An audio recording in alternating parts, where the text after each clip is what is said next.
Salam sejahtera Malaysia, denyut nadi suara rakyat bergema di channel ini. Jangan lupa tekan butang subscribe, like dan share. Malaysia kita punya, cintai Malaysiaku, kita jaga kita.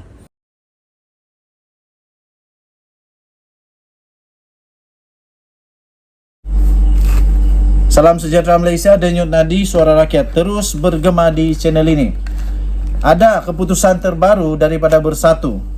Selepas sekarang Bersatu ini kena hantam teruk oleh troll-troll, trojan oleh semua cyber troopers yang berlegar-legar di ruang udara. Ada yang ada sayap, ada yang ada tanduk, ada yang tiada tanduk, ada yang nampak macam halimunan, ada yang macam Power Rangers, ada yang macam Maskman, ada yang macam Gaban, macam-macam lagi lah. So kena hentam. Lepas itu kena belas kasihan juga. Ada juga yang berbelas kasihan. Ramai juga yang meramalkan, termasuk Zahid Hamidi meramalkan bahwa tak lama lagi Perikatan Nasional ini akan berpecah. Tak lama lagi, kerana dia kata berdasarkan kepada pengalaman dia dengan hadiah wang, siapa saja yang bersama dengan parti itu akan ditendang.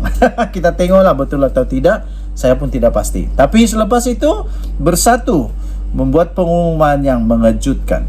Baru sebentar tadi diupdate pada pukul 7 petang tadi, Bersatu mengumumkan menangguhkan pemilihan bahagian MPT kecuali cawangan. Kenapa tiba-tiba pemilihan ini ditangguhkan? Kenapa ya? Ada yang takut kena tukar kah? Majlis Pimpinan Tertinggi MPT Parti Pribumi Bersatu Malaysia Bersatu bersetuju agar pemilihan bahagian dan MPT kecuali cawangan ditangguhkan tidak lebih daripada 18 bulan mengikut pasal 14.15 Perlembagaan Parti itu. Setiausaha Agungnya sendiri iaitu Datuk Seri Hamzah Zainuddin menerusi satu kenyataan pada hari ini berkata persetujuan itu dicapai selepas mesyuarat MPT yang dipengerusikan sendiri oleh Tan Sri Mahyadin Mak Yassin semalam. Katanya Bersatu telah bersedia sepenuhnya untuk menghadapi pilihan raya di 6 negeri yang bakal berlangsung tidak lama lagi dengan seluruh kekuatan jentera parti diperkemaskan, membabitkan ke semua negeri agar menjadi satu ketumbukan yang ampuh, katanya. Persoalan saya ringkas saja. Mungkin anda lebih pakar dalam politik, mungkin anda ada banyak resources maklumat yang lebih baik, anda ada lebih banyak risikan politik yang lebih baik. Anda boleh komen dan beritahu di ruang komen agak-agaknya kenapa menjelang PRN yang hampir mendekat ini tiba-tiba pemilihan bahagian ditangguhkan, MPT kecuali cawangan. Kenapa? Apa sebab? Saya fikir, dalam fikiran saya senang sajalah.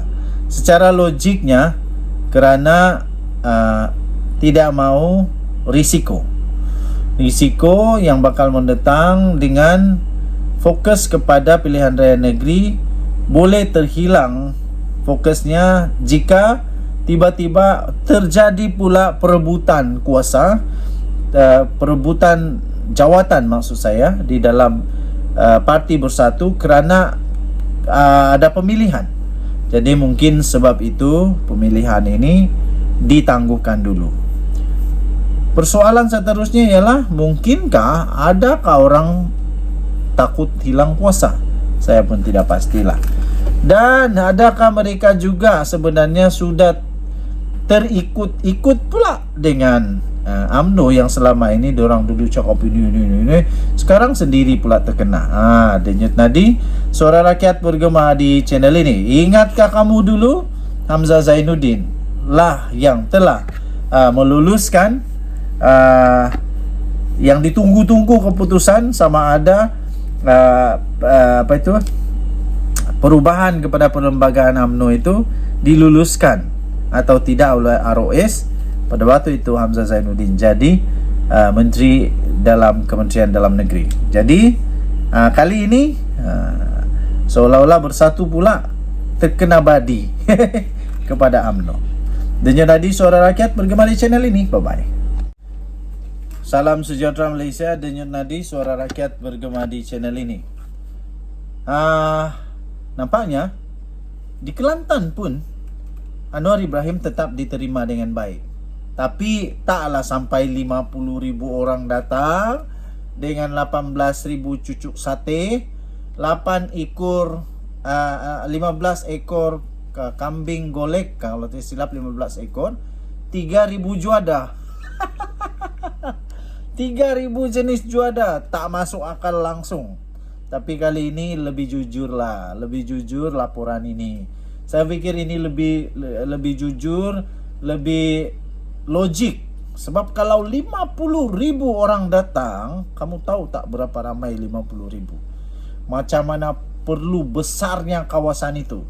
Kecuali diadakan di stadium. Stadium pun tak boleh muat kalau makan 50,000 orang bermeja. Tak muat. Tak muat. Tapi kalau semua orang berdiri mungkin cukuplah, tapi itu pun perlu stadium yang besar. Saya tidak pasti kalau ada stadium yang cukup 50,000 orang di Kelantan, di Perlis, di Terengganu kah, di Kedah kah, dah pastilah, saya tidak pasti. Tapi laporan ini lebih jujur lah saya fikir. Lebih 10,000 orang menjiri Rumah Terbuka Malaysia Madani di Kelantan. Cuba bayangkan sajalah, kalau 10,000 orang pun satu meja ada 10 orang, perlu 1,000 meja. Perlu 1,000 meja untuk masukkan 10,000 orang duduk di meja. Tapi kalau 50,000 orang duduk di meja, perlu 5,000 meja. Kamu pernah nampak tak berapa banyak 5,000 meja? Paling tak logik 3,000 juada. Jadi agak-agak lah rakyat Malaysia bukannya babal-babal pun, semuanya berpikiran logik. Jadi nak bilang 3,000 juada ndak ngam lah. Okey. Lebih 10,000 orang banjiri Rumah Terbuka Malaysia Madani di Kelantan. Lebih 10,000 pengunjung hadir di Rumah Terbuka Malaysia Madani yang diadakan di Stadium Sultan Sultan Muhammad keempat di sini hari ini. Sekarang dah buat di stadium hanya 10,000 orang saja. 50,000 saya tak tahu buat kat mana. Seawal jam 6 petang, rakyat negeri ini sudah mula memenuhi perkarangan stadium dengan masing-masing hadir menaiki kereta, motosikal, malah ada yang datang dengan bas khas. Suri rumah Rosita Arifin, 33 tahun, dari Pasir Tumbuh berkata dia datang bersama suami Muhammad Hanafi Muhammad Zain, 36 tahun, dan 3 anak berusia antara 2 hingga 8 tahun. Katanya dia hadir ke majlis itu kerana anak sulungnya iaitu Muhammad Amar Danish, 8 tahun, mahu melihat Perdana Menteri Datuk Seri Anwar Ibrahim. Katanya kami sekeluarga sampai jam 7 petang dan mendapati sudah ramai pengunjung di majlis ini. Namun kami bersyukur kerana terdapat banyak tempat duduk yang disediakan selain pelbagai menu yang menarik yang ada. Pelbagai menu lah, jadi taklah sampai 3,000. Selain itu anak saya begitu teruja untuk melihat Perdana Menteri kerana selama ini hanya melihatnya di televisyen saja, katanya lagi.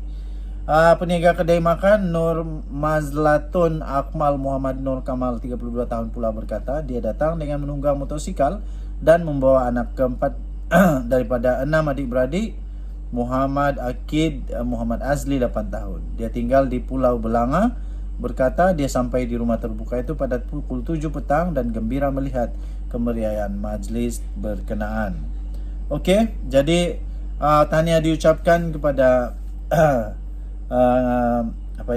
Kerajaan Negeri Kelantan yang tetap berjaya melaksanakan Rumah Terbuka Malaysia Madani ini.